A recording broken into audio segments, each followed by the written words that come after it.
Hello, everyone, and welcome to our session this afternoon with Christine on how B.A.N.K can help us with dyslexia in the workplace from a dyslexic's perspective and also from a manager's perspective. But before I start, I'd just like to acknowledge the traditional owners of all the different lands that we're meeting on today, and to pay my respects to elders past, present, and to all First Nations people that might be joining us. Hello, Christine. Welcome back. Thank you, Shae. It's great to be here. Looking forward to this. Yes, me too, because this is my favourite topic, dyslexia in the workplace. And I was so excited when you agreed to come on the show today to help me talk about different tools that can help in the workplace, because we're so used to tools that help us with our writing and our organisational skills. But we don't talk a huge amount about how our values can play into how we manage in the workplace. There's a lot of strength-based testing that people do, but we haven't really looked from a values perspective. So I'm so glad you can come and talk to us about B.A.N.K and how it can help us. So welcome again.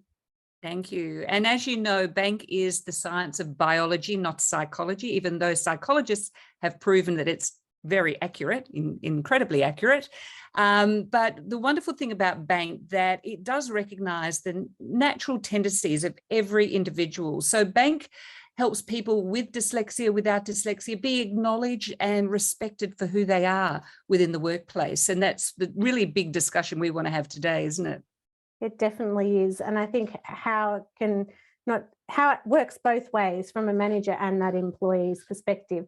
So before we get into the nitty-gritty, are you able to just give an overview for those who might not have seen our Facebook Live the other week around what B.A.N.K is per se, Yes. and then we can talk about how we could use it?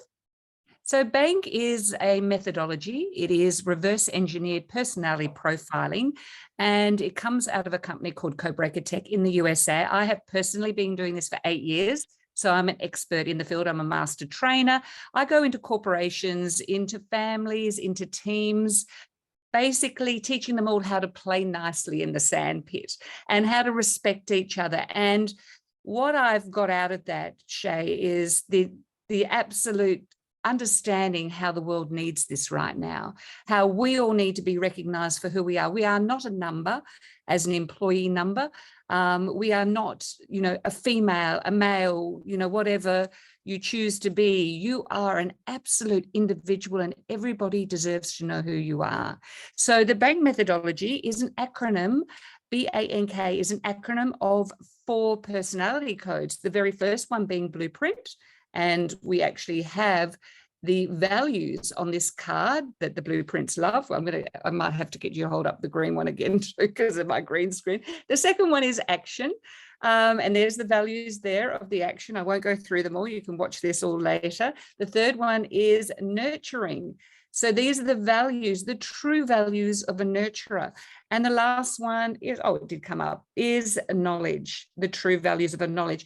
The interesting thing is, as you would, if you've ever done a personality profiling program before, you will find that you're one. Well, you are all 4 in the B.A.N.K methodologies. So the least like you is the one that you really do want to avoid, that's not what you really love doing. So if you were going to look for a job, don't look at your last code and go after a job that requires all of those values. Look at your first 3, and it's exciting how your world can change when you really acknowledge who you are, and you learn all about you. But that's just where it starts. We actually teach you how to read the room, how to understand everybody in the room and who you can be dealing with, getting prepared for meetings. Even it comes down to when you're being employed, quite often recruitment people, and especially if they're not a professional HR person, if they're a person who owns their own company, will quite often just employ someone their code, someone just like them, which is never really a great idea because you need balance when you're building a team. But it's very true that someone will, first impressions is, I like them.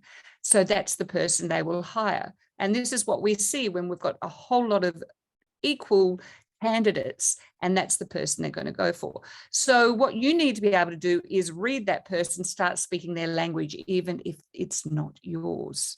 Is that a little bit of a brief? It is. It's great. there? And it's very interesting because, often when we hire the people we like, it always ends in disaster. I've found It that does. when Yeah. I've hired people into teams, and look, I always go in looking for people that have strong, when I'm hiring for teams, people that have got strong writing skills, because I know that that's not my area of strength. But I've always fallen in the trap of going, oh, that person's so lovely and we get along so well. And it always ends up not working out. So I think that being able to understand when you're talking to potential employees around their values to see actually how they fit within the team, that can be really valuable. And I think a lot of times there's the psychometric testing that can be quite inappropriate a lot of times for dyslexic people, because there's times on them and takes a long time to read. And one of the reasons I really like B.A.N.K is because it doesn't take a lot of time to read, and there's no time limit on it. And you can use the images to move it around rather than having to read all the different criteria. And I think that's really valuable as a dyslexic and someone looking at employing dyslexics, because those psychometric tests can make us feel really anxious, and then we might not do as well as we could. And so we're not on an even playing field when we're applying for jobs, because we're not demonstrating the best of our ability. Yes. And, some of those tests that they do can actually be inaccurate for people with dyslexia because of the pressure. And as you said, the anxiety they're under at the time, you're not going to get the true values of the person actually doing the test, whereas ours is very easy to do, and it is proven to be accurate, that's the really important thing. But, the wonderful thing about the B.A.N.K methodology is it really does reduce any stigma or misunderstandings that may surround dyslexic people. It gives the employer a better understanding of the value of the person, rather than seeing them just with issues like, oh, they've got dyslexia. No, they'll actually see your true values and what you're really good at. Because dyslexia is, I don't know, like having red hair sometimes, isn't it? You can get picked on for it. Yes, you definitely can. And you definitely do. Yes, yes. So how can managers, because when I go out to talk, it's always about, yes, dyslexics need some support, but we're really coming from a strength-based approach around building strong teams that feel safe to disclose and to talk about difficulties. So how can the B.A.N.K help managers in better understanding their team so they can build those strong relationships that then build that trust and that psychological safety? Yeah, absolutely. So what they do when they're looking at a team, we actually take it a step deeper, and we actually do one where it's a 25 question. It's not difficult. So it's just not the cards. It's wow, it's 3 minutes long instead of 90 seconds. But what it does is actually gives the levels out of 25 of each code. I wouldn't put someone in sales who had a 6 in a certain code, because it's a front facing position. And I've gone into companies where I've moved people, and they've been so grateful. They've been forced to go into a position that just wasn't them, and they've been shining in the new position. That's critical for companies to understand. It's just not for dyslexics, it's for their whole team. And their whole team actually, if they don't have dyslexia, it's important that they know all about this so that they can actually see someone with dyslexia for their absolute values. And we've discussed this, Shae. It's got nothing to do with IQ having dyslexia. Quite the opposite. Some of the brightest people in the world have got dyslexia. It's all about understanding the strengths and not really focusing on the weaknesses, but you can build up the weaknesses that every person has. It's just not people with dyslexia. But what employers can do, they can start to use the technology that we have today, voice to text. If they understand that there is an employee who, struggles with actually typing and writing, yet can verbalize exactly what they want, give them something that they can talk into, and they will find their productivity soars, their creativity soars, because they're not being blocked by having to conform to the way everybody else does things. So it's really understanding the individual and giving them the tools and the access to the tools that can really help them grow and help your business grow. And that's what I love about it, is because we can't survive without tools.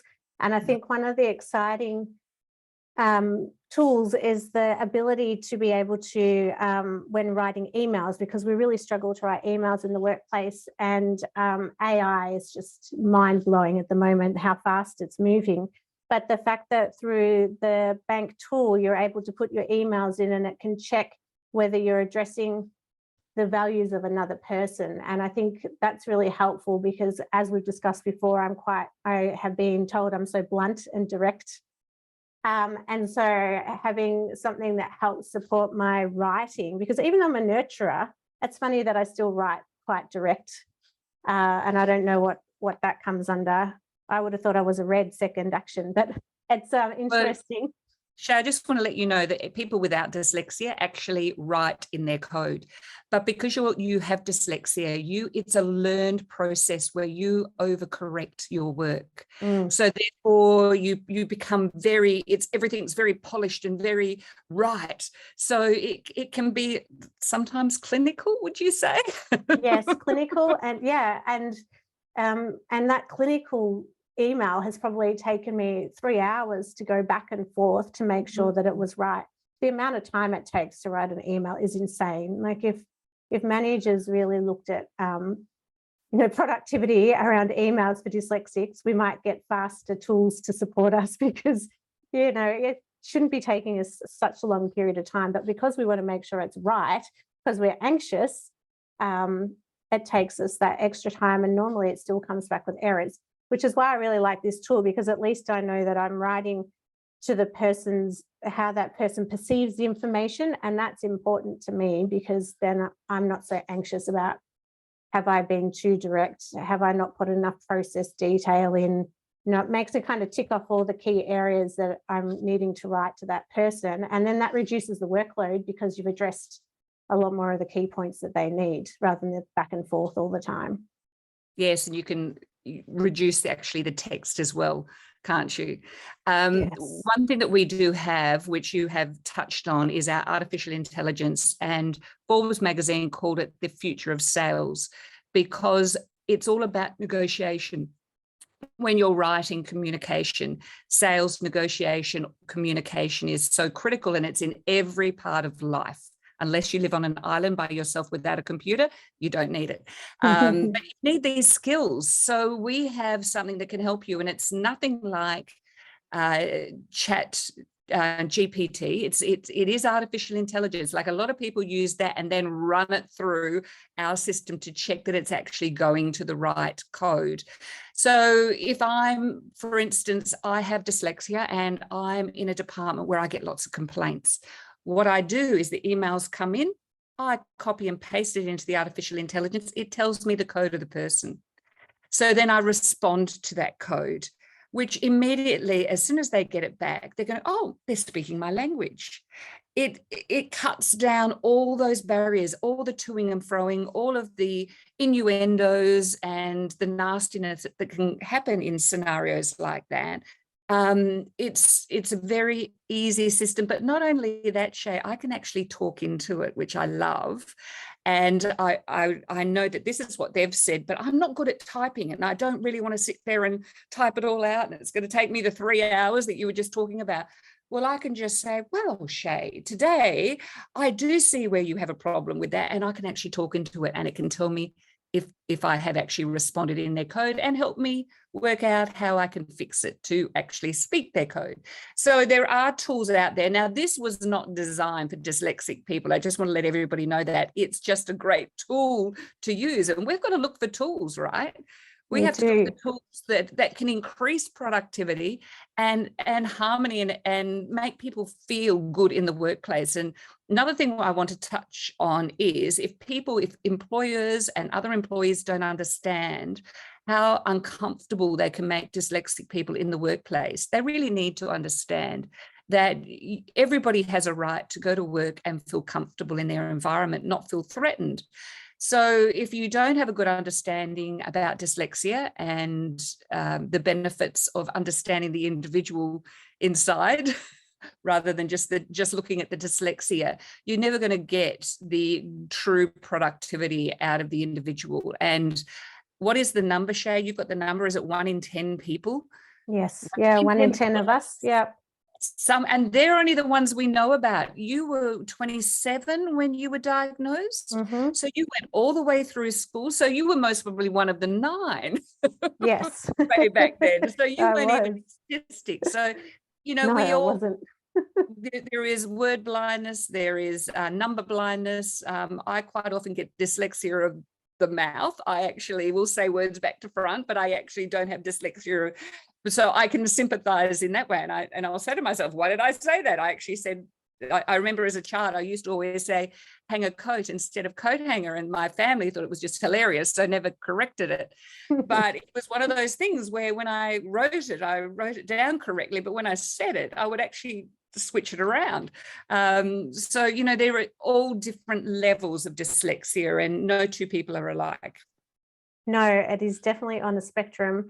And what one person with dyslexia finds difficult, someone else may not. So that's why one of the reasons I love the tool, though, is because more and more we talk to people about the dictation and how that can help.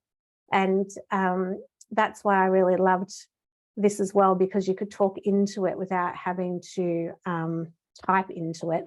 And I think, you know, it is all about the tools that we can use.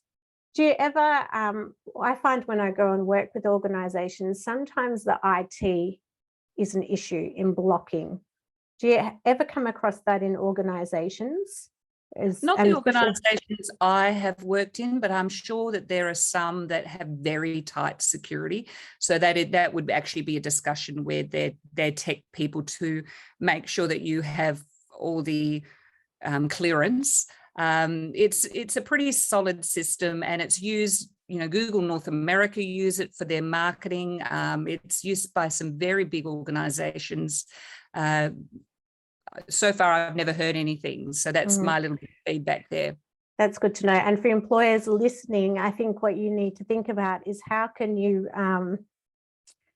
better support these tech tools that are coming through, because it's really hard when you find a suite of tools that are really going to support a staff member and increase their productivity, and then you know, the IT systems just block everything and they're back to square one. So it's good for them to be aware of these challenges, because there's no point having these great tools and then we can't use them, which is always becoming more and more of a problem as we have more and more cybersecurity attacks. So it's good to know that you haven't had those challenges yet. And another side of the B.A.N.K methodology is actually we have coaching, like a 12-week coaching program and things like that. But when people are having difficulty at work and we need some corrective coaching for people's behaviour, anti-bullying, we really do handle that area, because everybody, it does raise people's emotional intelligence by being aware of the others around them. It is unique to the B.A.N.K methodology that we're actually able to do this. And I certainly have known many who have trained, who are in jobs with incredibly difficult employers, and this is for all the employers to listen to out there, and they've just seen everyone get fired around them, but because they know the B.A.N.K methodology and they actually know this person and how perhaps fiery they are, they're able to deal with them. So that's another tool, and it's an emotional tool that you're actually giving people for them to be able to cope in different scenarios with different types of colleagues, superiors, and clients and customers. So do you think this is a tool that, like in a previous role I worked in, everyone got Grammarly. It was just a blanket. Once I'd shown my manager, they thought it was actually, you know, there were a lot of staff that were having writing and challenges that weren't dyslexic. And so they just made it mandatory that everyone could access it, mandated. That's the right word. So do you think this is something that organizations could put in like as a standard tool that then would improve everyone's ability to work in a more close-knit understanding environment? Look, we have training around it, and certainly the tools and the methodology when learned. There are a few different aspects of our business. We have all the training and coaching. We have the artificial intelligence And for instance, we can go onto LinkedIn. I've got a meeting with Shae. I can go onto LinkedIn, and with one click, because I have a monthly subscription, I can actually code Shae. So when I'm going into a meeting with her, I will know the questions or how to deliver the questions exactly how she wants to hear it. I'll know that there'll be certain things she won't want to focus on just by her personality values. So I think that that's really powerful as well. I wouldn't liken it at all to Grammarly. At all. It is a tool that actually helps people communicate. It doesn't do automatic writing, which the Chat GPT does. It actually uses your own words. And that's why we have the only artificial intelligence which actually has human emotion, because it's coming from us. No, sorry, I meant, do you think that it should be a tool that every employee should be able to have access to? Oh, so absolutely. I mean, the way I do. phrased it, yeah, that's, and I was trying to use the example of that Yes, everyone should have access to. Yeah, so it was more around, because it's nice to just say, okay, well, you're dyslexic, so you can use this tool, but it's not just the dyslexic that needs to be able to understand how to work with people. It's everyone needs to be able to be on the everyone. playing field. Absolutely. I mean, I go into companies that have some top executives, and they need to learn how to communicate with other people. Some can be a bit aggressive, some can be too casual. So it's understanding everybody around you. It's a real humanity tool where you get to learn everyone. But it's like everything else, Shae, you've got to actually put the work in. It's like saying, oh, yes, I can do 12 sit-ups a day and I'll have a six-pack. You've actually got to do the 12 sit-ups.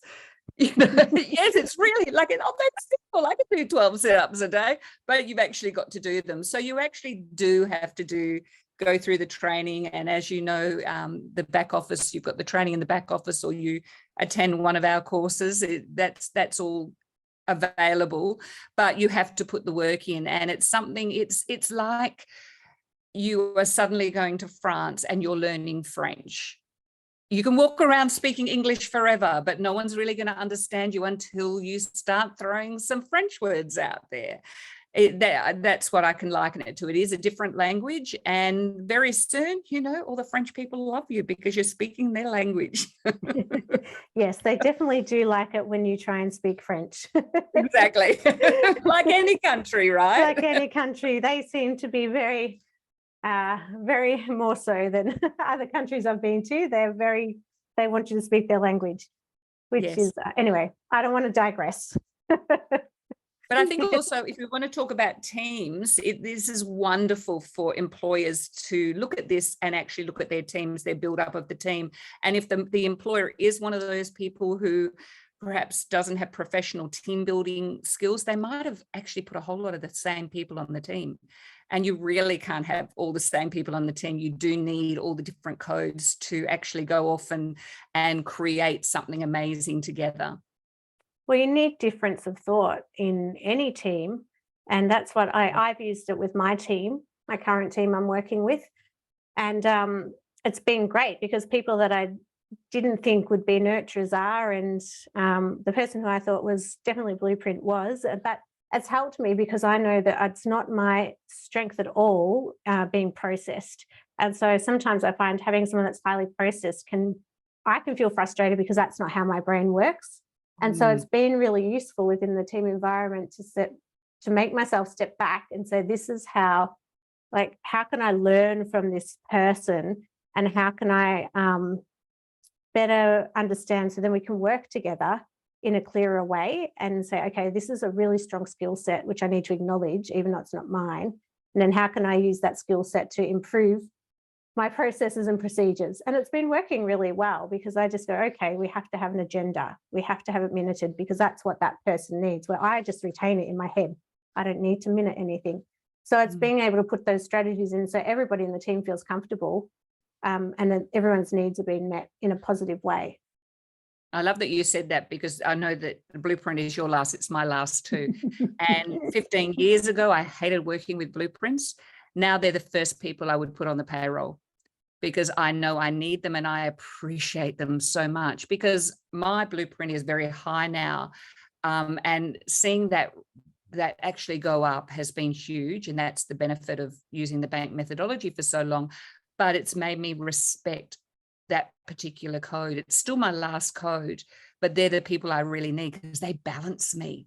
They keep me accountable when I'm off running, doing amazing things. They'll go, hang on, back here, the processes, let's sit down and talk about that. So that is really important. And that's something that certainly employers should be looking at. And they shouldn't be looking whether someone has dyslexia or not. They should actually be looking at their values.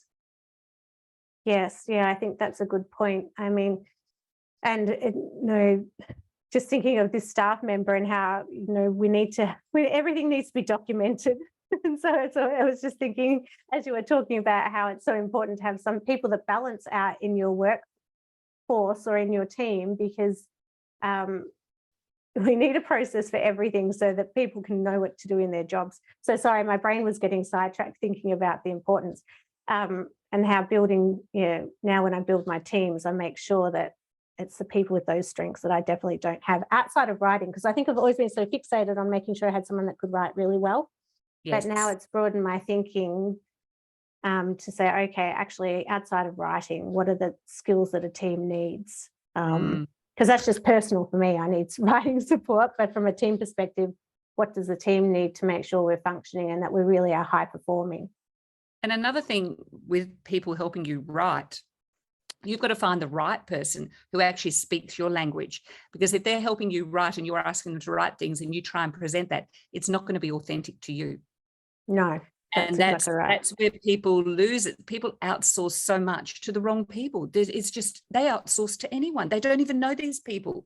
They just go and get someone like, you don't even know this person. Are they speaking your language? Are they being authentic to you?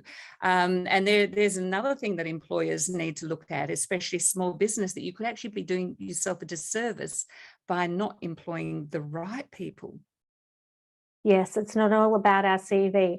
And as we move into this new era, it really is about the soft skills that we can all bring.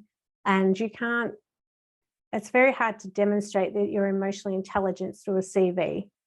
Yes. I mean, you might be able to highlight some, problem solving in a selection criteria, but, these skills are skills that you actually need to talk to someone about. And I think that's why the bank is so good, because you can get an understanding quite quickly of some of those soft skills that are harder to measure during an interview and recruitment process. Well, soft skills are the new superpower. We are very good at IQ, but the superpower is, our founder goes into Harvard and she trains the best in bank. And I said, who would you pick? And she said, they're all brilliant. I pick the person with the highest EQ is who I would pick, because they're going to rally up a team, have an amazing organization, and not actually have any discord. So of course you want the person with the higher emotional intelligence. It's a fascinating stage that we're going through now with the soft skills.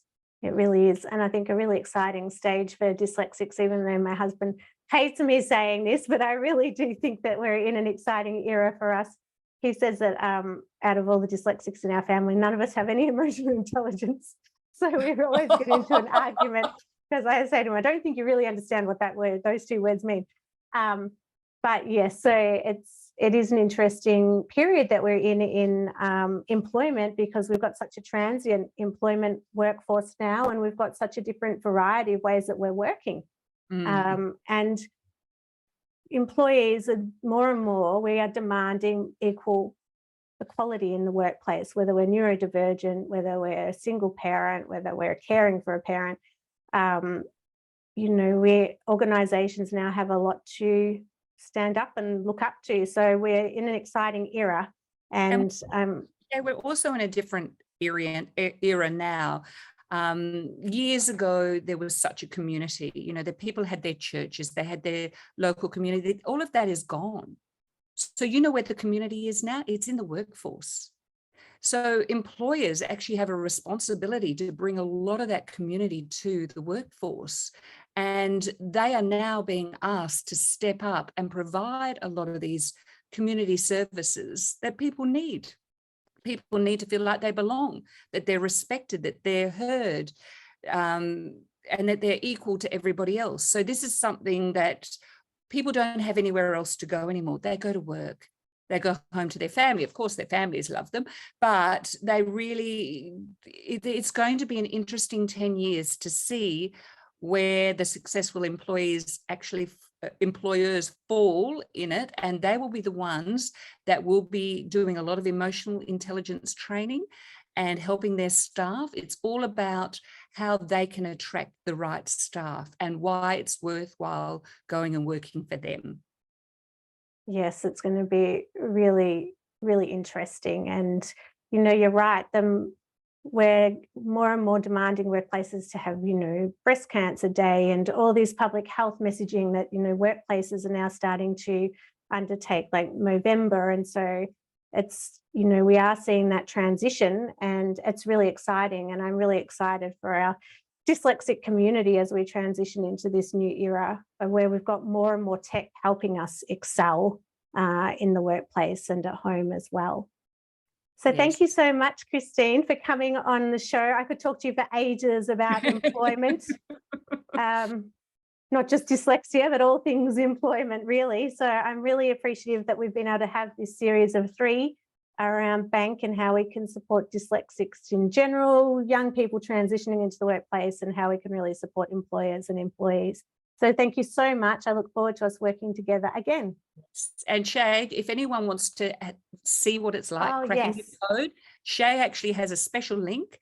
If you use this link, you will get a free report all about you. So that will give you a bit of an understanding of the B.A.N.K methodology, and then you can speak to Shae any further about any of the training, or if you wanted to subscribe and actually use the AI. But this is a free report. So Shae's got a lovely link that she's going to share with you. Yes, and then if you've got any other questions, please don't hesitate to contact us through rethinkdyslexia.com.au. And we look forward to seeing everyone again for our next Facebook Live. I think we'll be talking about LinkedIn and dyslexics and how we can use LinkedIn to better support our profiles on social media. So thank you, everyone. Thank you again, Christine, and have a wonderful weekend. I look forward to talking to you all again soon. Bye for now.